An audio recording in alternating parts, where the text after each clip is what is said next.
Zoti Veçanaku, Elbasani e mbylli aventurën europiane ishim pas 20 vitësh, por me eliminim si e fakt. Unë mendoj që ishte një aventurë pozitive, pavarësisht faktit që ne u eliminuam në turën e parë. Pritshmëritë ishin për më tepër, në fakt duke parë që Bate Borisov, një emër i madh i futbollit bielorus, nuk është më i viteve të shkuara, jo vetëm bielorus, por edhe aty evropian, mos harrojmë që ka luajtur edhe në fazën e grupeve të Champions League, pra ka një background të madh, nuk ishte e viteve të shkuara, edhe mendova që edhe pas ndeshjes së parë mendova që mund ta kaloni. Gjithsesi, fakti që ne u eliminuam me penallti, ku llotaria penalltive ju e dini si është, mendoj që ishte një eksperiencë pozitive, një eksperiencë e cila do i shërbejë Elbasanit dhe për vitet që do vinë pas. Ndale pak tek lëvizjet, shumë largime, disa afrime, çfarë prisin nga merkato dhe po kërkohet skuadra?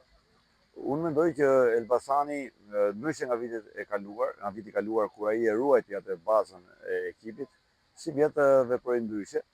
Si duket drejtuesit kanë parë më të udhës të rifreskojnë ekipin me element më cilësor, duke qenë se tash pritshmëritë për Elbasanin janë më të mëdha se vjen nga një status tjetër, pra nëse vjen vini nga një ekip i cili kishte tentuar të hynte në zonën e kupave të Evropës, si vjet neve vim me statusin e nënkampionit. Kështu që edhe pritshmëritë janë më të mëdha dhe cilësia duhet të jetë më e madhe dhe duke bazuar te ky lloj arsyetimi, le të them, mendoj që Elbasani do të bëjë një mëkat më cilësore se sa ajo që kishte në atë grup lojtarë që kishte vitin e kaluar.